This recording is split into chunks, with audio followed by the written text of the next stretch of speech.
Hey everybody and welcome! Today we'll be reviewing Sly Cooper, Thieves in Time, the most recent game to have been made for the franchise of Sly Cooper.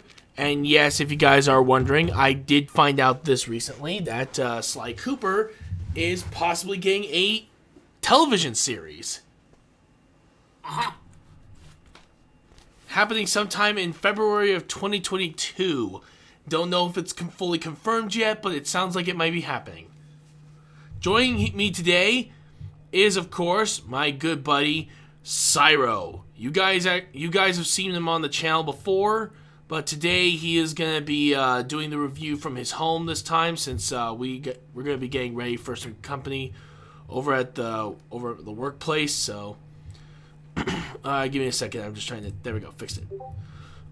So, you guys see him as Power64, but his username is Spyro.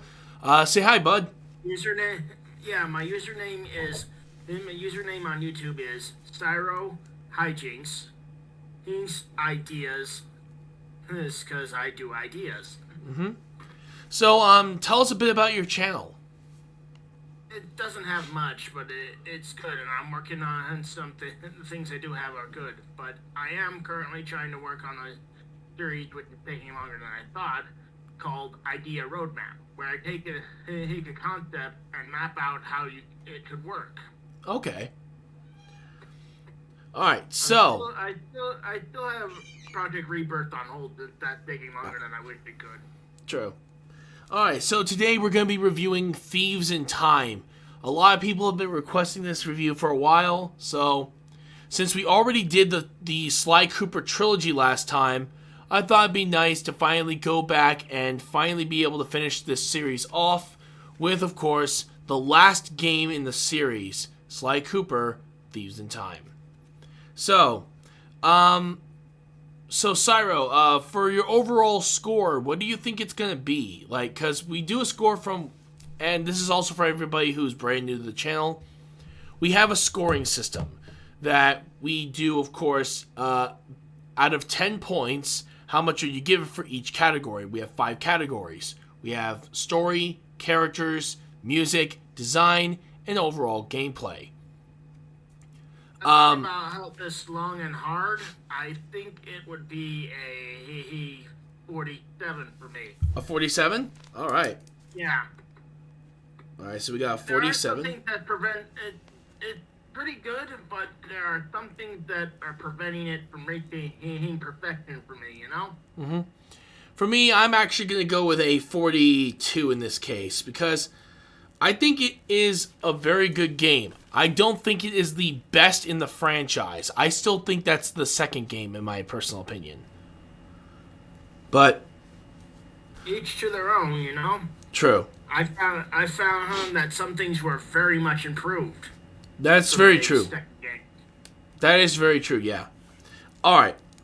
With that said, let's get on with story. Now, basically, this takes place after the third game, which, if you guys have done the original game, it would take place right around the time when he was talking about how he, of course, faked losing his memories, and, of course, started a new life. Yeah, and the end credit scene, you can tell that he faked because he winks towards Bentley. Yep. So at this particular point, yeah, he's basically living a normal, peaceful life, and same with pretty much everybody else.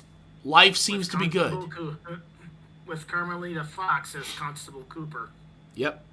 At this particular point, things were pretty much looking up until they got themselves called back into action again after a certain No, not back into action. The itch came back and he had to plan a heist. So As such, Bentley showed up and called him into action because the Cooper book was being erased. Yep. Because basically, the history of his entire culture was, well, like he said, being erased because someone was messing with time. So, what do Bentley and the others do? They decide to go back in time themselves. Video games. It works. Sorry for stealing your thunder on that. I'll try not to interrupt all that much. No worries. But honestly, I think the story is pretty fun. It definitely feels like a more Saturday night cartoon feel, like all the other versions, and I still love it. It's like you're actually visiting the relatives, and it feels like there's a stronger connection than just family. True. And not only that, I also think that just in its entirety, personally for me, I have to say I actually like personally, it makes me feel like I'm watching an old Saturday morning cartoon from back in the 90s. Not just watching one Saturday morning cartoon, each thing feels like its own episode of something. Exactly. And it makes you feel like you're actually on an adventure with these guys, and that type of unique feel is one of the best parts of the Sly Cooper series, and this game does not disappoint on that. It's like the first, after the tutorial level, it's like you're watching a heist, Japanese comedy cartoon, old spaghetti western, a caveman like the Flintstones, you know? Mm-hmm. It feels like you're getting variety hour. Very true. And that's actually kind of rare. Most people normally are never able to really appreciate just how Sly Cooper made its own style and stuck with it. And that's one of the reasons why this franchise has lasted as long as it did, and why it still has a franchise that's still good, even with the sequels. I just realized each series could have been each level could have been in its own season, and when one season ends, another begins. Pretty much, yeah. And honestly, if you think about it that way, it means you're basically watching an entire series of episodes, and it made you feel like you were going back to your childhood. It's a 10 for me. Yeah, so honestly, if I were to rate the story on this particular game, I gotta give it a 10. Not only for its unique design of the story and how it goes from one time period to the next, but it really gives you a sense that you actually are feeling like you're actually making it more of an impact on the Cooper history than, surprisingly, any other in the story itself. In all the other games. I'm just waiting for the 5th game when they reintroduce Clockwork as the main menace. That would be interesting, but again, and yes, we are going to, and I'm going to say, spoiler alert for you guys, if you've never played this game, or any of the others, because this one is a pretty big doozy. As soon as you beat the big bad and finally win the day, it's not necessarily a full-time win for everybody. Yep. Because here's the thing. Stuck in Egypt. Yeah. Sorry. No worries. Because I think, one is that one of the members of your team betrays you in the story. So that happens. The old team. Yeah, basically. And of course, after all that crap happened, and you of course stop the villain, Sly doesn't make it out. He's basically. I'm sorry if I spoiled that. No worries, but honestly, actually, I don't even think he's stuck in Egypt. I think he's stuck in a type of almost like a limbo? Yeah, in a way, almost like a place in between time itself. That would make one heck of a concept for a game. True, and at this particular point, he has no means of escape, and I'm sorry to say this, guys. This is where the franchise ends. We have never had a single game after that. They might be cooking up Sly and have it on the radar, but they're probably not going to get that until it's greenlit. True, and not to mention with the, and honestly, I think the only way they can continue the story is if this TV show I've heard about for rumors actually not only gets greenlit, but takes place after the events of Thieves in Time. No. You don't think so? It would be great, but it would be great if they did that, but I'm thinking there's a likelihood that they're going to start from the beginning again. Or at the very least, midway. True. It could be like some sort of break time, or maybe something that happened in between some of the sequels. Yeah, it could be. But yeah, overall though, I am going to give this one a 10 still for the story, honestly. The story is really good and done incredibly well. It's well set up and well executed. So what would you give it? I already told you 10. All right. So we got 10 for both of us on this one. Yep. All right. Next, of course, is characters. Okay. I'm actually really glad they brought some characters back from the most recent game, the third game of the franchise. It was really nice seeing some of them return. And it made you. Last time that I said, why did they choose Dimitri to watch the book?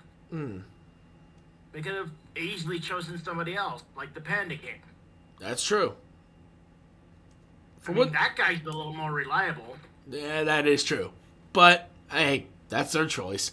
But not to mention, it also kind of leaves it up for a sequel because you know that he's gonna mess up somehow. Yeah.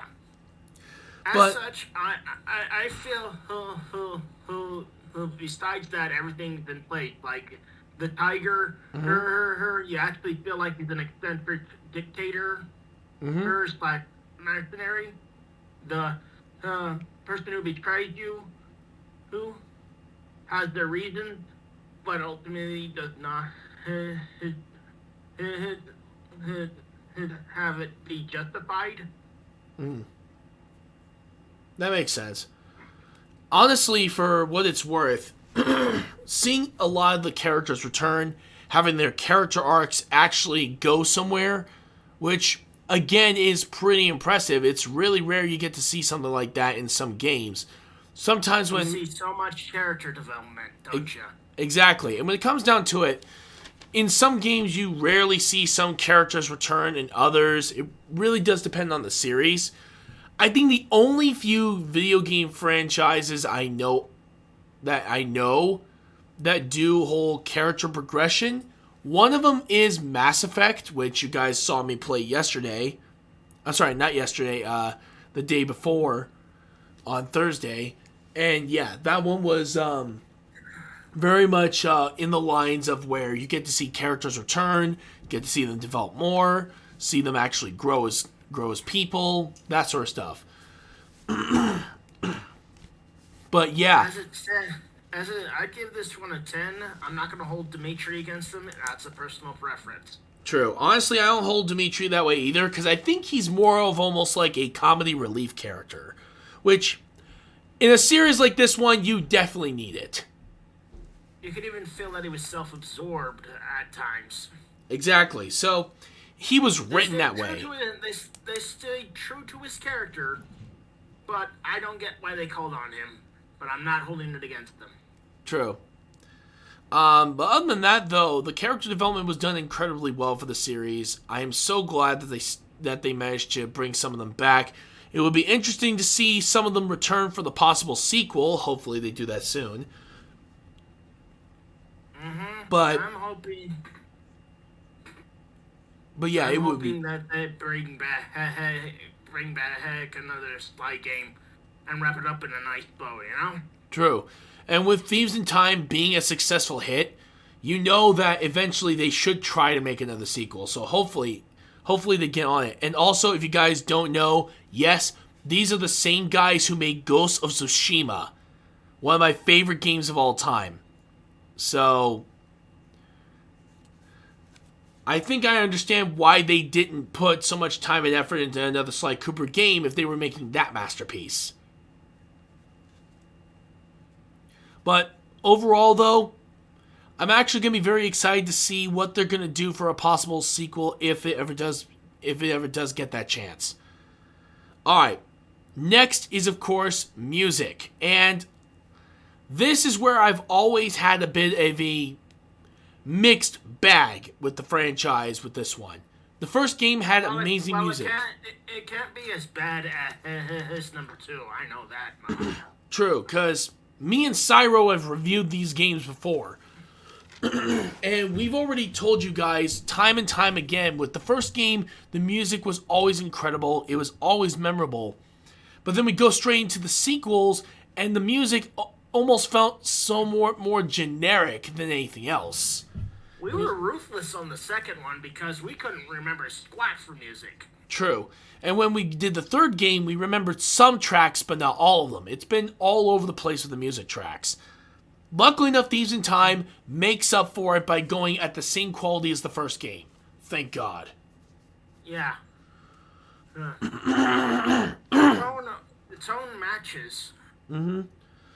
But Every single level, even the small moments of cutscene, you can understand how the tone with the music, just the music, you know? exactly, I agree with you. Because honestly, this is the quality they should have stuck with for 2 and 3. But instead, they went from 1 all the way to damn 4 to get that type of quality again. And it's a 10 for both of us? Yeah, pretty much a 10 for both of us. Honestly, there's no question that this is the out of the 4 games in this quadrilogy, this one definitely has the second best music, but it's still a 10 in my book for just being incredible quality. Alright, now of course, design. Ooh, it's just dripping with atmosphere. Oh, good lord, this is, and I'm gonna... It has the charm of, it has all the charm amplified from the first game. Pretty much. This is basically what I'd like to call Sly Cooper 1 on steroids. And I mean that in the best way. I don't mean it in a bad way, people. This is good quality right here. This is what I personally believe they should have stuck with for quality. But here's the thing. I still gave high marks in design for both the second and third games. Because, again, they kept the original feel as close as they could. But this, oh lord, this definitely makes you feel like you have been waiting a long time for this game to come out.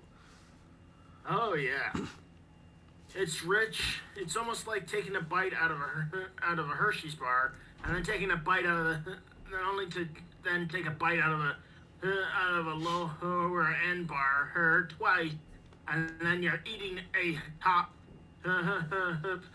quality chocolate bar.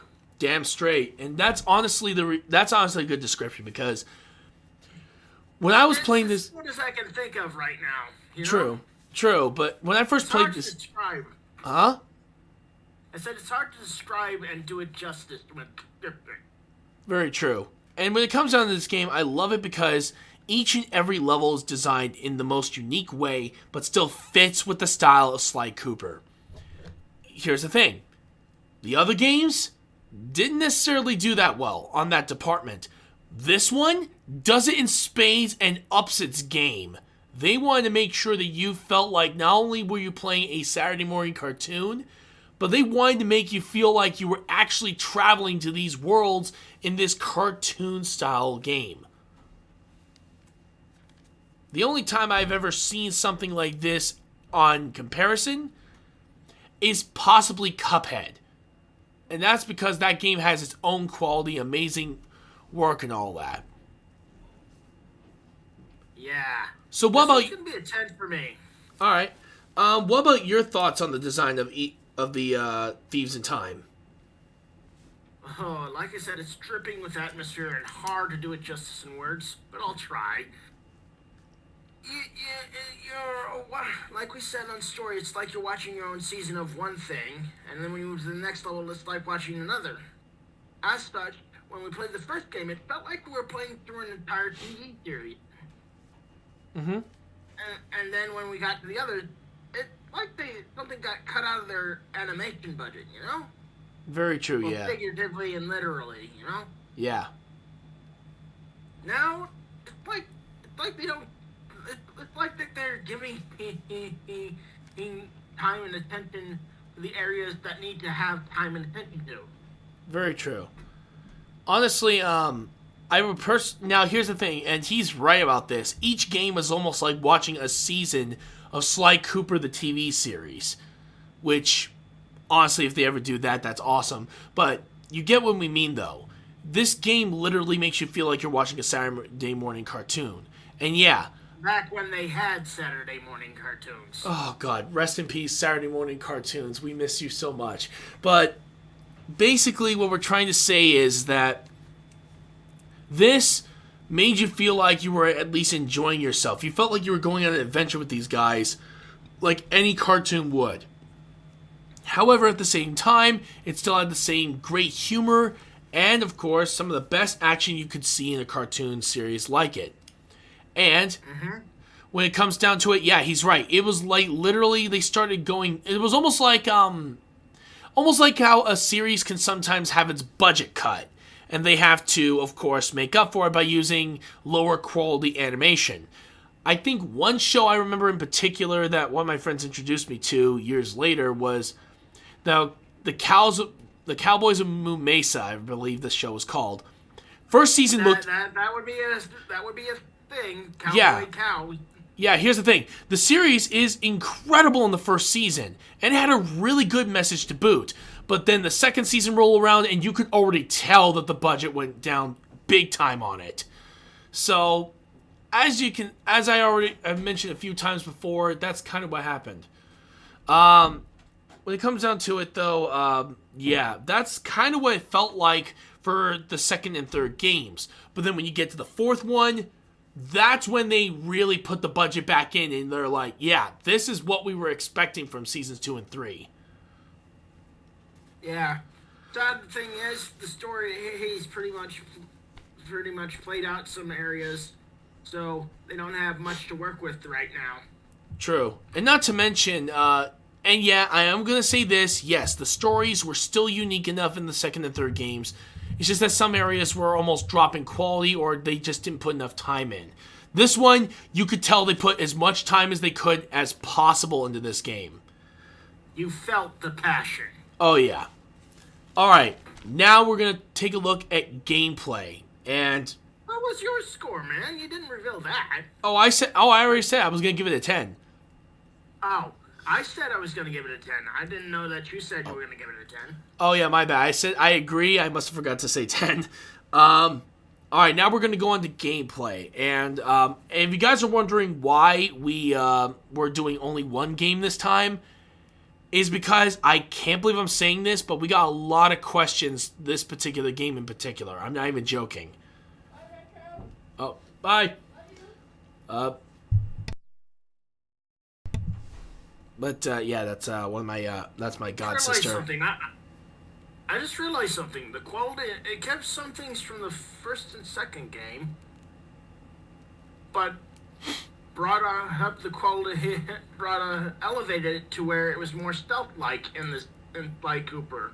Very true. This one, yeah, I'm with you on this one. Thieves in Time really started putting more into the stealth aspect, where, like we stated before, we played both the other games, they were a little too easy in the gameplay when it comes to that. Where Sly Cooper 1 was very challenging, but again, you expect it. It's the first game of the franchise. That's what you expect. But with Thieves in Time... What? Go ahead. Oh, yeah. But with Thieves in Time, you really feel like you're actually trying to stealthily move your way through. It almost made you feel like you were trying to be an actual thief in the shadows. And for your thievery, you were more often rewarded for being sneaky rather than getting caught. Exactly. Enemies were naturally tougher, but you could outrun them or take them on. Exactly. But outrunning them was more rewarding because they hit harder. Exactly. So it made you feel like you were actually trying to push yourself in this case. So it was understandable to say the least. And with Thieves in Time, I believe they actually made the gameplay feel like it was worth a damn instead of being something you would expect for any type of platformer like this one. I love 3D platformers with if this type of gimmick. Yeah. As such, despite my prediction, I think I'm gonna have to give it a 10. Yeah, I'm actually gonna.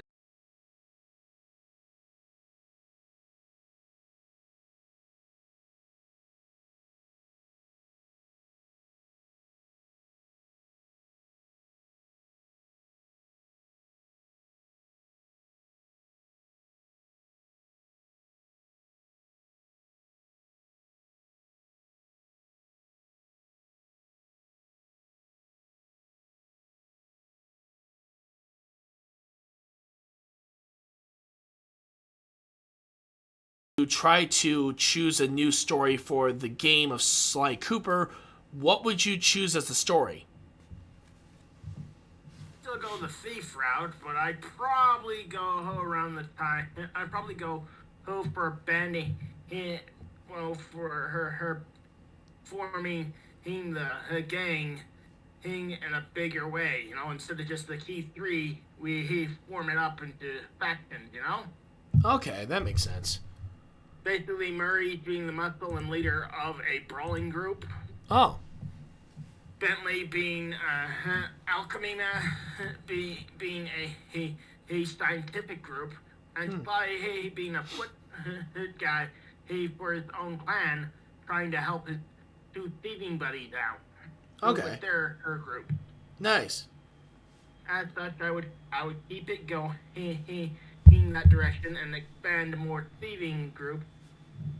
And these two clans would eventually merge and become the Murray and Bentley would merge their clans together and make it the Sly Cooper her faction, you know? That'd be interesting. Yeah, and you're picking on other factions as you go, you know? That'd be interesting. And if I'm gonna put my own 2 cents here, if they were to do a Sly Cooper sequel after Thieves in Time, wouldn't it be awesome if you had the option to create your own character? Oh yeah. And train him. Animals. Yeah. And such. Yeah, basically, you had a chance to take over Sly Cooper's legacy. Or possibly help out Bentley and Murray as they search for Sly. Dude, you're giving Sucker Punch ideas here where they can give Sly the axe. We don't want that happening to Husum. Exactly, but this is not trying to give him the axe. This is trying to get him back. Give him motivation. Oh, I get it. We're under apprenticeship underneath Sly, huh? Exactly. Basically, you start out as, basically, if I were to do the story, you start out as a random kid on the street when Murray and Bentley find you on the street after you manage to successfully do a tutorial mission and sneak your way through, stealing some food. Eventually, they decide to take you under their wing and decide to train you in the art of thievery. And, of course, you get to customize your character and everything. And he, of course, becomes... The progression system would be well deserved there. Exactly. Not only does it keep the progression system allowing you to learn more skills as you go along, but in a way, it made you feel like this character was growing with you as you were traveling. Then, halfway through the story, you eventually discover that Sly is not only still alive, but you don't know... But, however, you're still trying to find out where he's located. So... you do everything you possibly can to help Bentley and Murray, as well as all of Sly's other friends, to search for him. When you eventually... You almost scared me with the whole successor bit, because I thought that you were going to give him the idea where he takes over full time for Sly, you know? Nope. He's going to be looking for him. Eventually, I think around 2/3 of the game, you get Sly back. And, of course... you and Sly work together to find out who's been causing all these problems. And, of course, who's the ringleader of all the bosses you fought from every game. Yeah, so it's no longer Clockwork, huh? Yep, it's going to be someone entirely different. Someone who's manipulating from behind the scenes. Oh, yeah. But I bet they set up Clockwork with his thing, right? Honestly, Clockwork could actually be the main villain if you wanted him to go for it, because... again, he could pull it off, so it would be pretty interesting. Could, but if you're doing the whole puppet master angle, they give Clockwork his thing, and Clockwork could betray them. That's true. The guy's pulling the strings.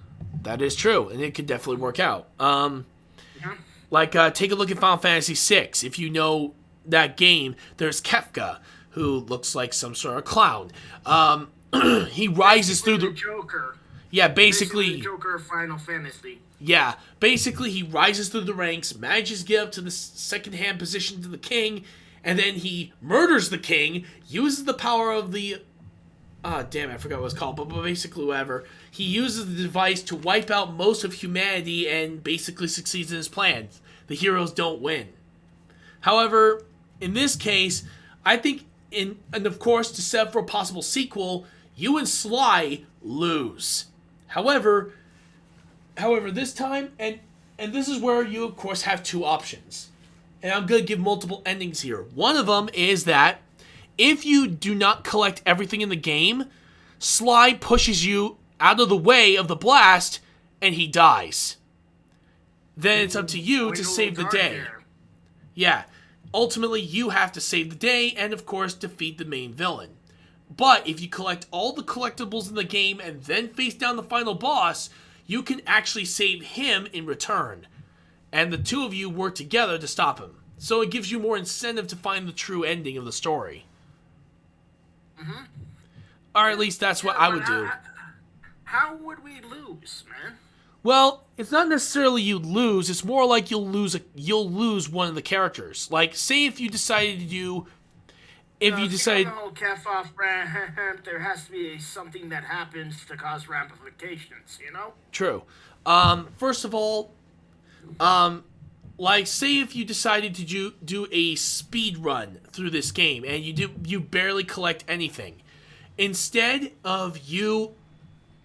Like, in this case, like, say if you decide to, So let me guess. And the sequel of this, if you don't, they slide out of the game completely, right? Basically, like, say if, almost like having a morality system, in a way. Actually, let's do a morality system instead. Instead, you have the option... Just like my little thing for my lion, huh? Exactly. Basically, you go off and take down the villains like you usually do. However, you have an option. You can either spare the supposed person involved, you could either, of course, escort them to jail, or you could let them go and let them repent for their sins. Mm-hmm. So, basically, if you go down yes, I'm going to reference Undertale here. If you decide to go the genocide route and basically just kill every single villain that comes your way, instead of Sly dying or you both surviving, your main character dies. He gives his life to save Sly, and in exchange, he dies instead. You take over Sly, you beat the game. However, it's not necessarily a true happy ending for you guys. After all, he's been brutally murdered. Mm-hmm. Then, of course, if you decide to, of course, bring everyone back to jail... Instead, Sly saves you, and, of course, you end up surviving, Sly dies. Eventually, you have to take down the villain, everyone's sad that Sly is gone, and your character decides to retire from the whole thievery. Hey, I just thought of something crazy. What? I thought it's... Hey... I just lost my thought, but basically, it was supposed to be a linking path thing, you know? Yeah, and basically, actually, I wanted to finish off the last ending. The last ending is if you spare him, and here's actually going to be a cool thing. You try to save Sly, just like before with the other timeline, but instead, the villains use... Yeah, but here's the thing, though. Hold on. But when the villains you spared and let go, they come back to save your sorry butt and decide to help you. Uh-huh. So basically, what? So basically, it's basically they're helping you and repaying by making the level easier for you, huh? Exactly. So it made you feel like you were actually doing something good. I actually now remember my thought. I was thinking a chrono thing, making each replay do something else, you know? Oh, basically make different decisions and it starts a whole nother timeline then, right? Yeah, but basically you're messing with the fabric of time-space continuum, so you could go back and save Sly. Just the repercussions would be you've pretty much messed with time and time is breaking the universe. Actually, that would actually be pretty interesting. Instead of my idea, what if you were, of course, a new recruit, like I said before, however, this time, because you decided to go back in time and stop Sly from, getting sucked into the never-ending space of time, you've now changed the ramifications of history. Exactly. And actually... As such, that would fit well with your Kefaf thing, because... You've succeeded in saving Sly, but you've messed with space and time and ramifications. Yep, and also, it would also lead to a gigantic twist that instead of you being the hero, when you met up with the final boss, you met up with yourself as the villain. Wow. That because if you would never had done that, Bentley and Murray would never have found you. You would have kept on thieving, taking stuff from everybody, and ultimately become the villain of the story. Mm-hmm. And then, of course, you have to make a choice. Either you leave Sly to, of course, go back into that void in time and space, or you decide to give up your own life to save everybody else and stop yourself from ever existing. Yeah, tough choice, huh? It is a tough choice, and it's one that would give a third option in there, you know? It should be, but I'm not gonna push it anymore. The reason why I don't think a third option would be good, because then the story wouldn't have as much meaning.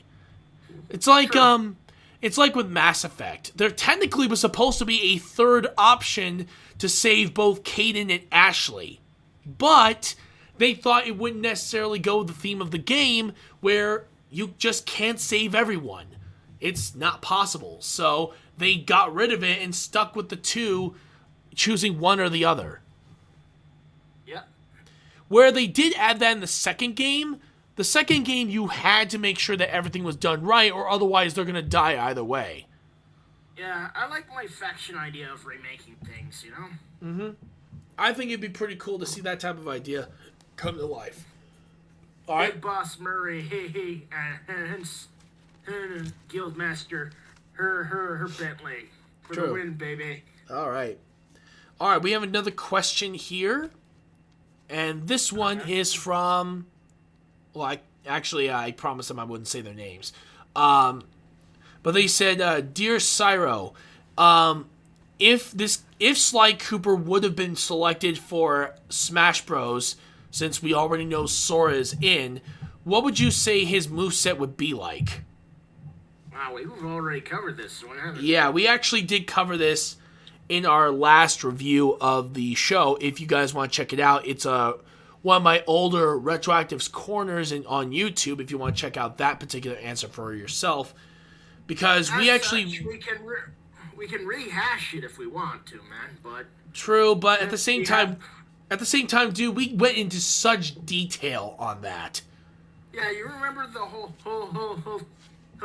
thieving system we came up with? Exactly. Where I could yank an item for somebody? Yeah, I think in this case, that's the reason why we went into such detail on that particular question. Again, check out our earlier videos on the Sly Cooper series, and for our review. And trust me, I think you'll be very impressed with that. RetroActive here, her agreed with that my Final Smash was better.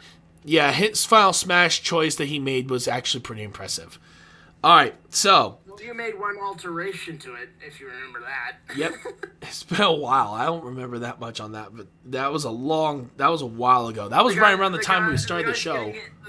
The guy's getting hit by being blown up with Murray's ball hitting the screen, and there's the Sly card. That was your amount of space into it.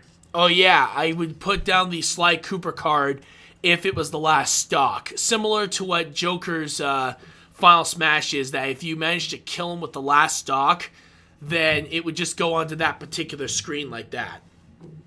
Uh-huh. But yeah, that would be pretty awesome. But yeah, let's take a look. Next question. This one says, if you got... What type of character would you like to see... What type of crossover would you like to see Sly Cooper in if they were to do a sort of crossover like they did with Jak and Daxter and Ratchet and Clank? They did a crossover? I thought Sly Cooper was in that same crossover. Yeah, he did. He was in that crossover. They're asking if he were to do another. Ah, right. Ooh, that's a really tough question. That one's gonna be a toughie. No. Well, actually, wait a minute. If we're gonna go more the Smash Brothers route, and yes, that means that type of combo could work, Sly Cooper and Snake from Metal Gear Solid. A little risque there. I would have gone with Ape Escape, Ape, and Sly Cooper. I don't know. Ape Escape is a little too much. It was either that or going with Crash Bandicoot or Spyro. Actually, Crash Bandicoot and Spyro could be an interesting combo. Because, again, Spyro, you know? yeah, but the reason why I say that could actually work better is that Crash Bandicoot, again, actually you solve puzzles and, of course, do platforming. So it makes sense that it would work with that. And for Spyro, he solves all sorts of problems using his elemental abilities. So it could actually work very well. It could add some new puzzle solving, platforming, that sort of stuff. I'm probably going to get a lot of flack for this, but I like the Spyro Legends and the Spyro and the Crash Bandicoot Mutant games, because they had a lot more going for them. They just did the solving thing, you know? True. They had more combat for it. That is true, but again, I think that the original Spyro and the original Crash would work better because they actually did concentrate on platforming more than they actually did on combat, which, makes sense. Well, the reason why I brought them up was because there's character stuff in the Legends and Mutant games, you know? Oh, yeah, of course. But, Sort of work with, but it doesn't follow the theme. I can understand that. Yeah, but the reason why I'm saying the other one is because, well, one is that with Crash Bandicoot, with the original trilogy, you know, with the Insane trilogy, not only would you also be able to, I would almost think that if you were to have those three together, it could be more like a Sonic Heroes type game. Now you're going a little daring there, aren't you? I'm going daring here, but the reason why I'm saying that it could work like that is because, think about it, that Sly has his stealth. As long as the others are behind him, he can automatically give them almost a stealth bonus, allowing them to sneak around with him and not get spotted as easily. So basically we're following the whole switch characters up formula, huh? Exactly, but instead it'll be stealth, it'd be platforming, and then it'd be combat. Those are the three instead of speed, power, and flight. Mm-hmm. Like, say with, for Spyro, he will have the ability to glide, just like his original game, and of course, the other two could hang onto his arms while he's gliding around, but the other reason why is that for certain puzzles, they can only be used by Spyro's elemental breaths, or some platforming challenges can only be achieved with Crash Bandicoot's abilities, such as the double jump, the slide dash, the spin move would help. The spin dash, the spin attack, or the death tornado, and of course Sly can use his stealth skills to help out with certain areas that if you want to, you have optional pathways if you want to completely avoid trouble. Could you imagine Sly doing something called a thief throw? That would be interesting. Where he throws one of either Crash or Spyro, and depending on which.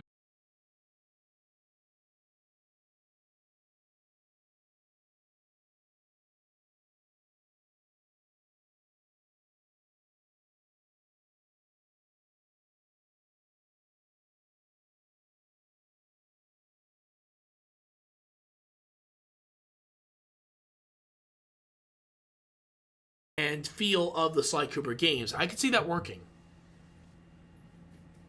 Well, man, I'm just trying to narrow down the look of it, which is Cuphead, and trying to give it its own format, you know? Yeah, definitely the art style would definitely have to be unique in its own way, yeah. Uh-huh. It would definitely be interesting, to say the least. Alright, let's go on next question. Like I said, we have a lot of questions. Yep. Let me see. This one says, I know about the Sly Cooper movie that never got released. Would it be interesting to see an actual movie based on their origin story? What would you guys think? I think that would be swell. Oh yeah, I think it'd be pretty cool to actually go in depth on the origin story of these characters. Because honestly, we've seen it briefly talked about in each of the games, but like I said, briefly. We don't really get too much detail into it. Because, again, if you're trying to be a thief, you want anyone really to know your full freaking story. As such, we don't know the backgrounds of Bentley or Murray. It would be nice to see her stories fleshed out to the end, you know? True. Not to mention, basically from what we've heard from the story, that those guys were all in an orphanage. How did they get there? What happened to their families? What caused them to get stuck in that orphanage to begin with? And of course, what were their early part of their careers were like? How they managed to do pretty well in their field? Mm-hmm. It would be pretty interesting to also see how they did as a team when they first started. Well, remember, their first heist was the cookie jar. No, I meant like their actual... Because here's the thing. You don't ever really hear about some of their stuff before the first game. Sly, he pretty much said their first official heist was the cookie jar. But, to be fair, the actual field beyond that would be the real challenge. Exactly, and I think that would be pretty awesome to see a type of story like that come to life. It'd be pretty interesting. So basically a prequel movie to the actual movie is what would happen, right? Oh yeah, definitely. It could definitely be very interesting. And not to mention, if the movie did successfully, it could actually go very well with whatever's happening next. Like, say, you could do some sort of movie franchise on it. But again, that's only if it has that option. Hey, why I'd take it a step further and make it a PlayStation cinematic universe. Oh, you mean like with Ratchet and Clank and how they did with that movie? Bring Ratchet and Clank, bring Spyro, bring Jack and Daxter. Keep bringing in the characters. Oh, yeah. Then we could have them team up and beat that big bad in PlayStation All-Star. That's the big threat. Oh, yeah. Let me see. All right, here's the next one on the list here. Dear Retro, I know you and the others have seen a lot of stuff in your time, and you've seen a lot of interesting games in the past. What would be personally your favorite stealth game aside from Sly Cooper? Well, that's a really tough one. The original Assassin's Creed. Really? You go with the original Assassin's Creed? They said stealth game, and that game is stealth after Sly. That's true. Oh, I don't know. That's really tough because I do love Metal Gear Solid. That's a good one. Same goes with Splinter Cell.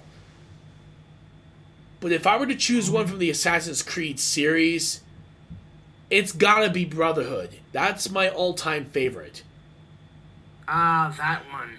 It's good, I'll grant you that, but you have the whole Brotherhood behind you in that one. So True, but you had to get to that point, though.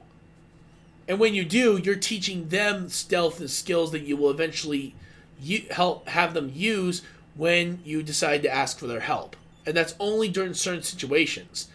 The challenges are more intricate to stealth operations, so you can't just go willy-nilly killing everybody.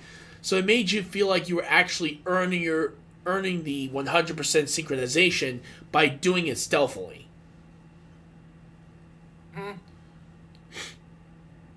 Not to mention the parkour was much better. The combat was so much better. It was just all done incredibly well. Today's Assassin's Creed has pretty much lost its soul. Unfortunately, I have to agree with Spyro on this one. The franchise has been... And I don't mean to rag on it, but the games are good, but it's not what it's supposed to be. Yeah. It's become so damn convoluted, it makes Kingdom Hearts seem easy to understand. Wow, that was a low blow I did. Jesus. I'm not talking about the storyline, man. I'm talking about the actual combat system, the actual system within. True. You don't feel like you're stealthing. Yeah, that is true. Heck, even granted, it's Unity still had fun. more stealth in it than those other games, and that one was a glitched out mess. I went with the original because her first one because it, for better or worse, is a stealth game. That is true. All right. Okay. Here is another one. Dear Retro and Spyro, what is the worst stealth game you've ever played in your life? Oh boy. Oh no. Do mini games count?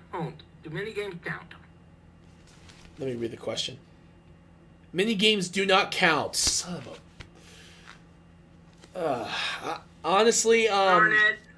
Huh? This makes it harder for me because I know of a mini game within Ape Escape 3 that has to do with Metal Gear Solid that requires a lot of stealth. Oh yeah. For me, that's Assassin's Creed Odyssey. Because there is jack crap for stealth in that game. You want to know what the true messed up thing is? What? I say, Assassin's Creed Valhalla has that beat. The only reason why I disagree with you is because of one thing. You don't have to buy shit with real money in the game. I'm going the high route and say, It's a pay-to-win system with Odyssey. Not with... Valhalla doesn't have that, thank God. I grant you that is the case. He's for that game, but Valhalla has some of that in there as well as some of the gripes, you know? Yeah, Plus, but... you have a whole crew. You have a whole crew backing you. Who beside he's the one that you get in Odyssey, but you have a whole crew, not just people you recruit, but people, little lower grunt NPCs with you. True. That's why I say Valhalla's worse because it doesn't use its assets to the fullest. Yeah, true enough on that. Yeah, but honestly, I'm still going to go with Odyssey. Odyssey is just... There's no stealth in there whatsoever, and yet it's part of a stealth game franchise. How could you mess that up, Ubisoft? I can get along with Valhalla. I can get along with Odyssey. Valhalla's control game. Atrocious. For me, at least. True. Alright. Let me see. This question says, do you know of any N64 games that use stealth? There are a handful. Not many, though, sad to say. The PlayStation, you most likely would find stealth games in droves compared to the N64 or the Sega Saturn. But if I were to say N64-wise, I think... A handful, man. Perfect Dark, maybe? As well. What? Perfect Dark? Yeah, shooter games are heavy with stealth section. Metal Gear made it on the N64 once, I believe. Nope, it was never ported to N64. Oh, sorry. No, it's just that it is strange though that it never did because it could have worked. Yep. But surprisingly, the hardware wasn't powerful enough to do it. That said, you can stealth just about any game so long as you have a projectile, you know? Pretty much. Other than that, though, yeah, maybe Perfect Dark, honestly. I wouldn't necessarily... I don't really know too many games from the N64 era that could actually fit that type of role that well. But, again... Resident Evil? Resident Evil made its way there. Yeah, but that's more survival horror. This person's asking stealth. I don't think we can answer that question without looking up a whole sheet of things. True enough on that. But yeah, honestly, if we were to do more research on that particular field, and heck, maybe if I played those games, I might try to do a review on them. So, may happen. Mm-hmm. But yeah, honestly, I don't know. Okay, here's the next one. When it comes down to certain stealth games, I've always liked survival horror since it does allow stealth sometimes. Resident Evil is one of my favorite franchises, but I was wondering, do you know any games of the survival horror genre that uses stealth in the best way? That's a broad question. True. But luckily enough, I do have an answer for you, my friend. And I've already mentioned this a few times before, not just on this particular show, but a few times during my streams when I played the game constantly. Metro 2033. That's the game? Oh yeah, this is where survival horror and stealth are mixed brilliantly and is done incredibly well. Basically, and yes, it is based on a novel, a fantastic novel. I would recommend reading it. What about Silent Hill? What about Silent Hill? Silent Hill, I don't think has many stealth options. It's mainly just jump scares. True. But you have to stay stealthy for that one thing. Okay, yeah. Actually, hang on. There is one GameCube game I remember. I think it's Eternal Darkness. I think that's what it's called. I know it's for the GameCube, and that one was very fun. Actually, wait, no, there is no stealth aspect. That's just the sanity meter. So he's asking for asking for stealth or survival horror and stealth, right? Yeah, survival horror with stealth mechanics that are fun. Mm-hmm. But yeah, honestly, if you want my personal opinion, I go with Metro 2033. It is the best combination of the three you're ever gonna get. It's that or possibly survival horror or her stealth, but I can't seem to think of one that blends the two. You know. Another one I would recommend possibly is Resident Evil 7 or Resident Evil 8, one of the two. But again, those are the only three games I can recommend you. I don't really know too many that go down the lines of survival horror and stealth as much as the next guy. So those will be my three recommendations for you, my friend. But I'm yeah, glad for it because I couldn't think of any. Yeah, because honestly, those are the only three games I know of that fit that description. I could be wrong. There could be a lot more out there. All right, let's see. Reverse survival horror. Okay, here's the next question. Do you think it's possible that they could create a Sly Cooper RPG? Oh, I don't know, guys. I don't think that would be a good idea. Anything's possible. I've seen a stealth game called Dark, which revolves around vampires, which had stealth as its main approach. As such, her skill tree, however, was flawed.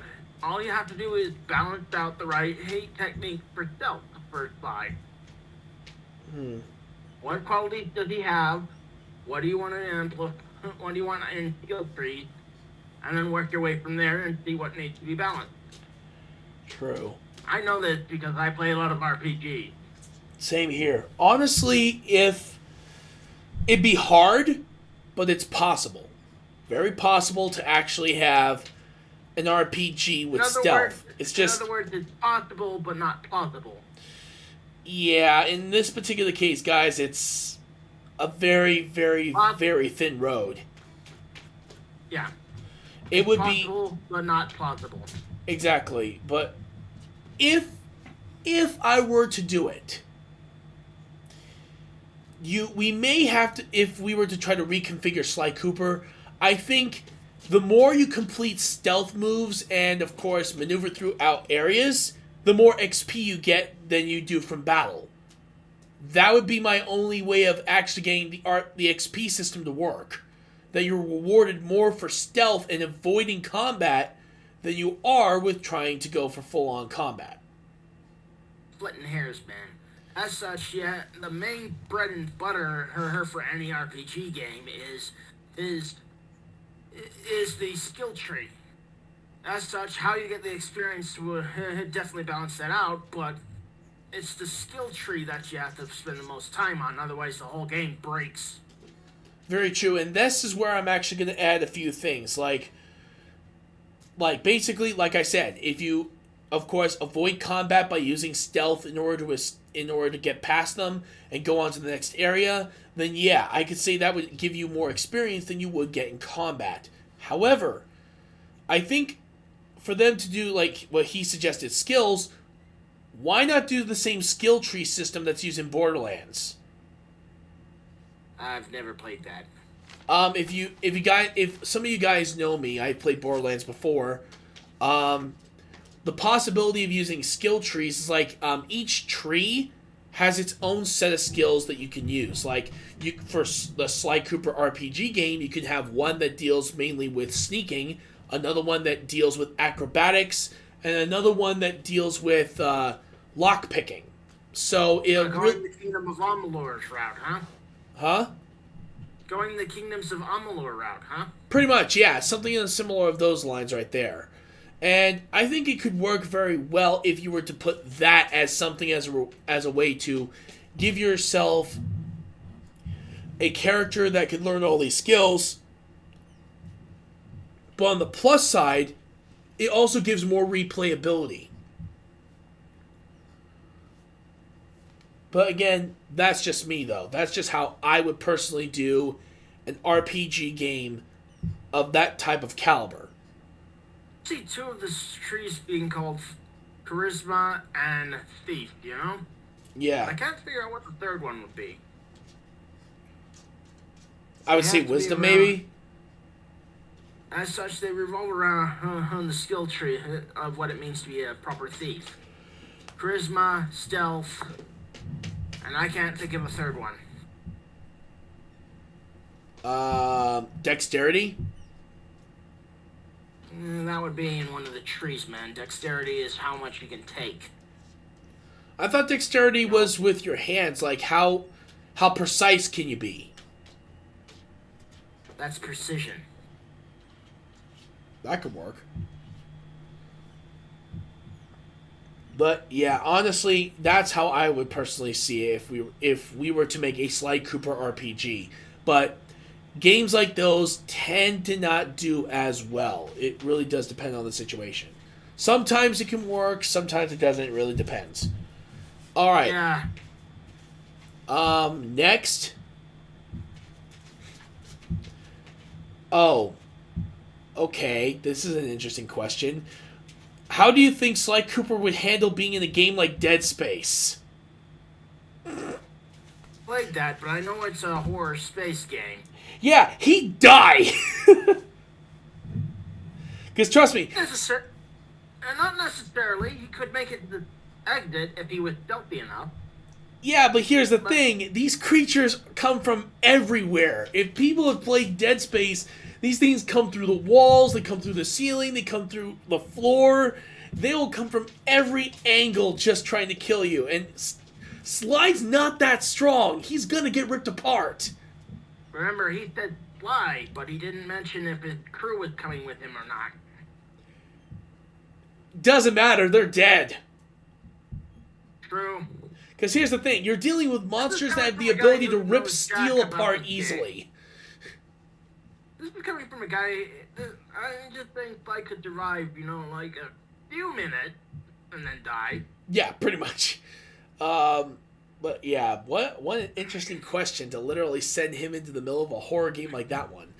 While we're at it, why don't you throw him into Dead Rising, huh? Oh god. Actually, wait, no, he could actually survive that one very easily. True. Heck, if someone like Frank West could survive that every single time in every game, Sly could easily do it. West wasn't the star in every single game. Wait, was he not in 4? He was in 4. He was not in 3.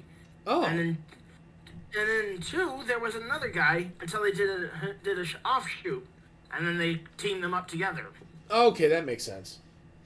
All right, so. Okay. All right. Here's another question. Okay, this is an interesting one. Since, of course, they did make a crossover game with Sly, Jack and Dexter, and Ratchet and Clank, how would it be? How would a story like that actually work if you were to write it? And this is for you, Spyro. Okay. How would it work if I were to write it? Well, first, I would ignore what the last game did, and try to make it an adventure type thing instead of a competitive type thing. All right, so you'd be trying to say if Sly Cooper accidentally found a wormhole and he got sucked into the Jack and Dexter universe like that, right? Yes. But basically, I'm thinking more along the lines of if somebody warped all three again, and ain't the two that you faced in the last one, and you're trying to help them break out, and it split between three stories running parallel to each other, and in the end, you're teaming up to beat the big bad. Okay. I don't want it to be a minigame thing. I want it to be an adventure thing. All right, that makes sense. Yeah. The last one was a Mario-esque party thing. Yeah. Yeah, I could definitely see that being a much better story overall than the one we got. And yeah, for as much as I really would like to defend the idea, that game was so stupid.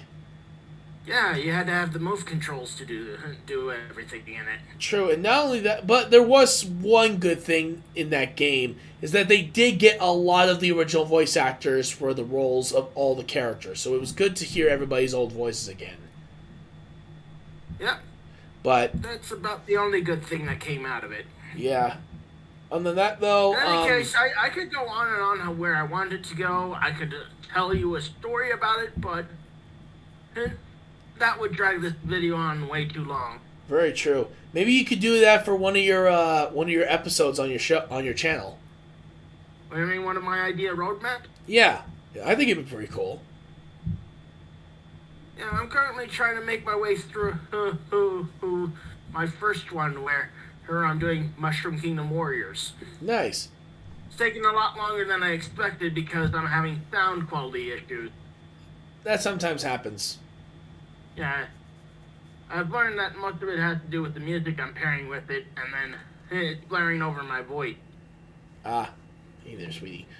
When it comes down to the next question, this next question is, Dear Spyro, I have seen you on the show before. I wanted to ask you specifically, what would be an interesting type of genre that Sly Cooper could get into that could still incorporate the stealth? Genre. Like basically like platformers, RPGs, like we did earlier. But however, this person is giving us the choice, or mainly you, the choice of what genre you would put in. This is a tough one. In order for Sly to work properly, he needs to be in a genre that best suits him. He's already in an action-adventure platformer, so to take him out of that would suffer greatly. True. That said, I think your best option is a first-person game. So first-person stealth? Yeah. As such, I don't see it working. I don't see him working in a shooter. No. Oh, I think it could work in a side-scroller. Ooh, a side-scroller would work.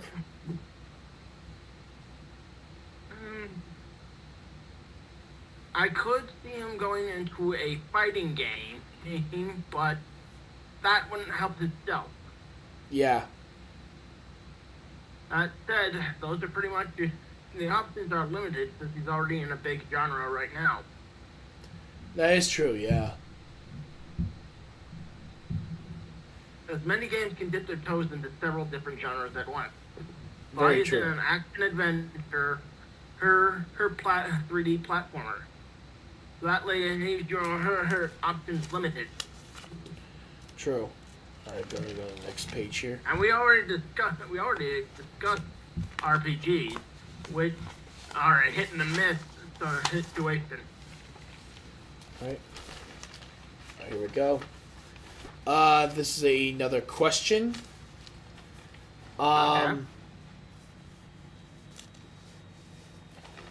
Give me a second. Oh, here we go. Got it.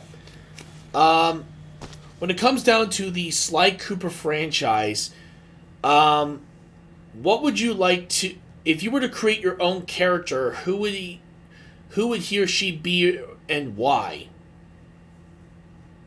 Oh, so this is this any different than when we created those other guys? You mean like we create our original character and going on that adventure? No, I think it's mainly just like adding another character into the story. No, not that. My line guy, your badger guy? Is it anything like that? Maybe? Because the last time they asked about villains, you know? Oh yeah, that is true. I think they're mainly asking for like main characters that could join Sly, I think. This time around, okay. Not villains. What would I choose? Well, you gotta pick somebody who can do something that the rest of the team can't. As such, I believe having somebody be aerial support would help a whole lot. Now, I know Bentley has that somewhat covered, but I mean in open areas. So what, like an eye in the sky? Yeah. Okay. Maybe they could give like a top-down view and allow you to look at the map. Yeah. This guy, he should provide aerial support. And oh yeah, like him dropping smoke bombs. Point. Like him dropping smoke bombs out of nowhere. Yeah. So say if you're I'd being... have to go with some sort of bird here to give aerial support and let it go from there, you know? That's true. Actually... Hold on. What type of bird, though? I'm thinking crane. A crane, really? Yeah, think about it. Long, stubby legs. Long legs and long wings. If we gave him a right suit, he could just blend in the night sky. I was trying to think of maybe something on the lines of,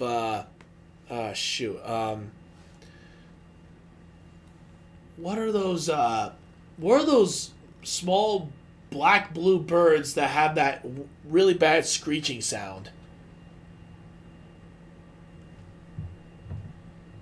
I'm trying to remember what they're... You wouldn't be happening thinking of finches, are you?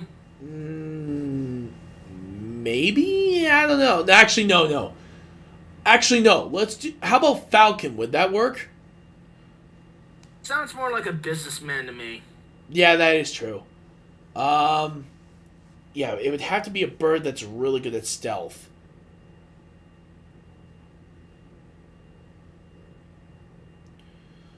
Well, that's why I chose a crane, because they stand out, but you least expect them of anything. That is true. Yeah, okay, yeah, I can see that working now. For my character? I could also go the opposite route and have somebody digging underneath the city. Oh, that is true. Escape route? Oh, you mean like a mole? Yeah. Okay. Yeah, he could create exits for you to go through. Exactly. Alright. I could either go air support or underground. Those are the two vital things for a thief. Knowing your area and having a way out. True.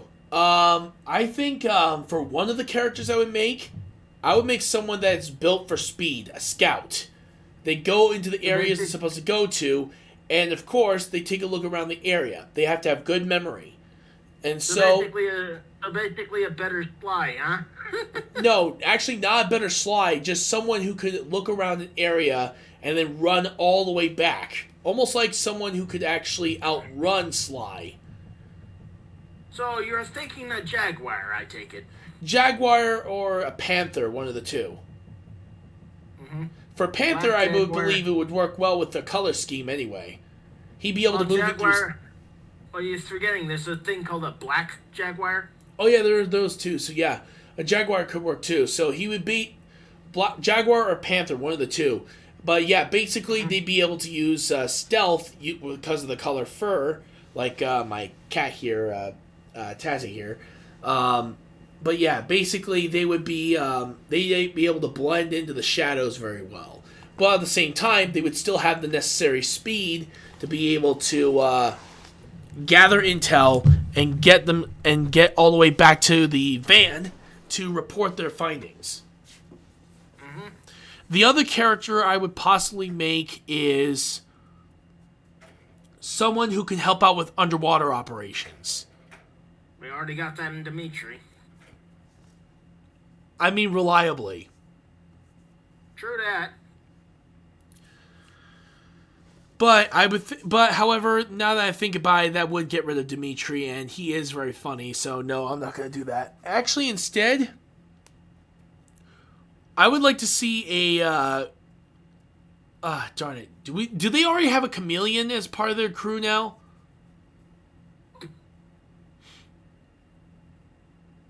Trees and iguana. Okay, so I would say a chameleon would be an awesome addition because then they can. Like, they have some sort of transformation ability, allowing them to mimic and look like anybody, like just an ordinary average citizen. They can gather intel from within. I would have gone with the invisibility route and gathering information and parroting to confuse enemies. That's true. That would be another good one, yeah. Having the ability to go invisible. I like that. Because they camouflage, so basically invisible. True. And as such, when they're walking around, they're also mimicking certain people to try getting information. Yep. Alright, here we go. Alright, so we got this here.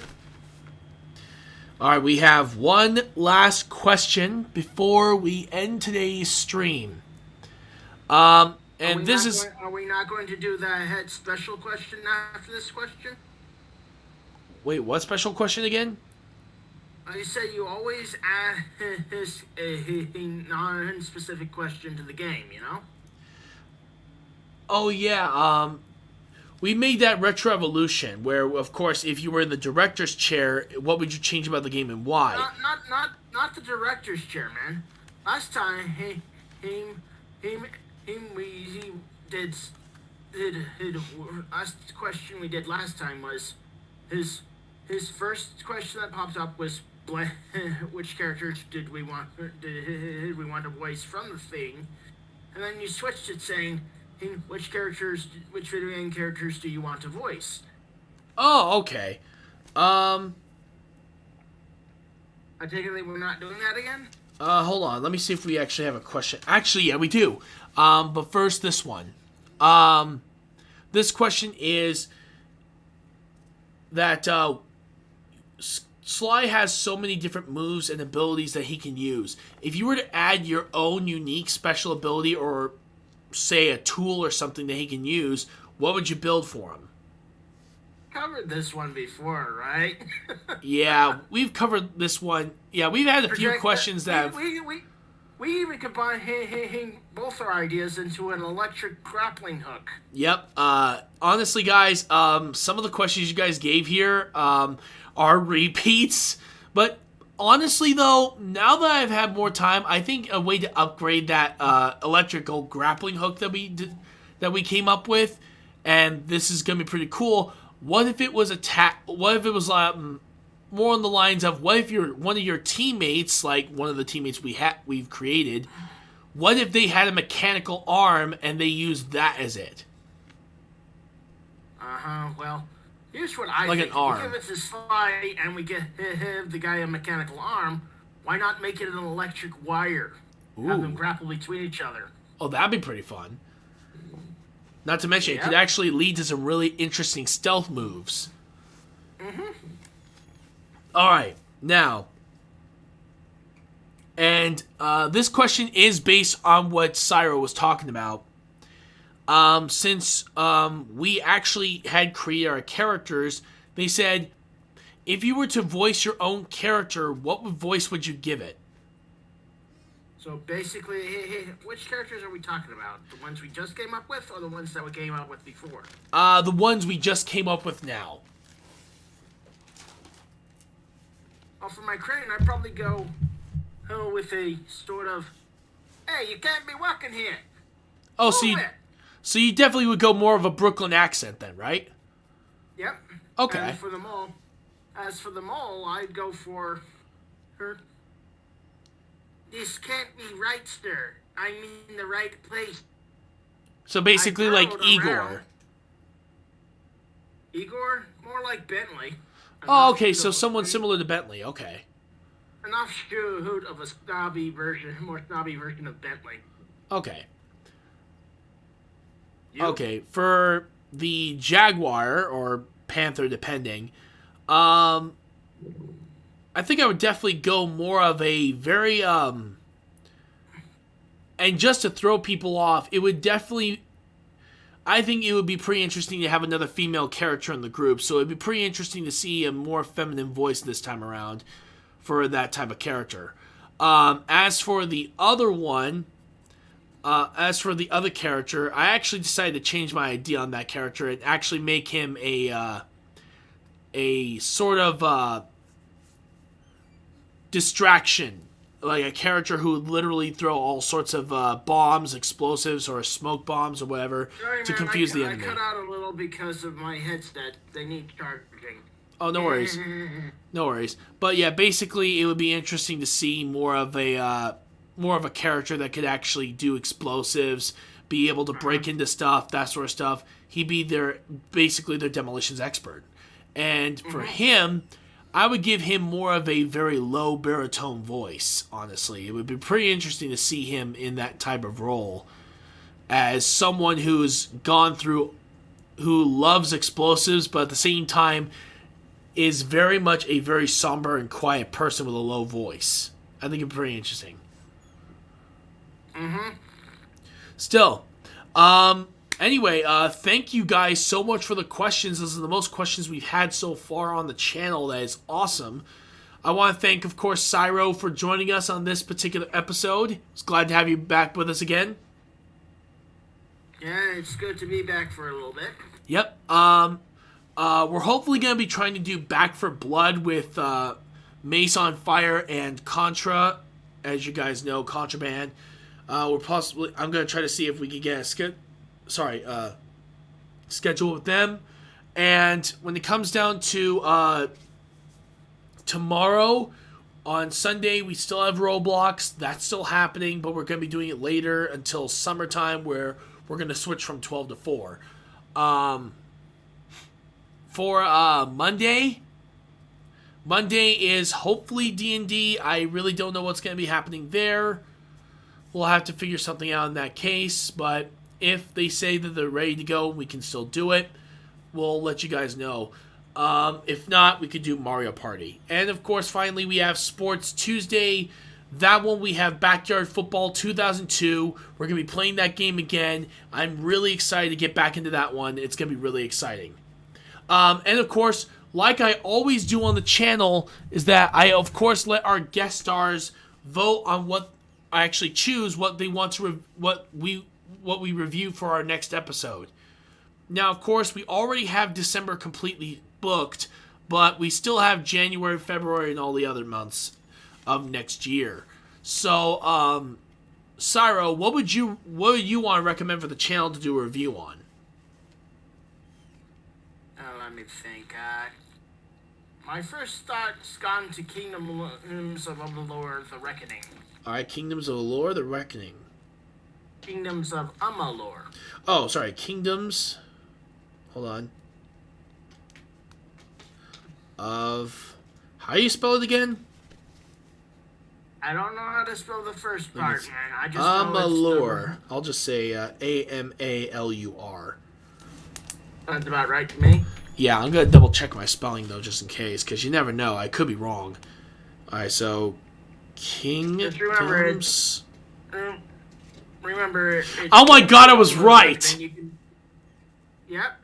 I actually was right. Wow. Yep.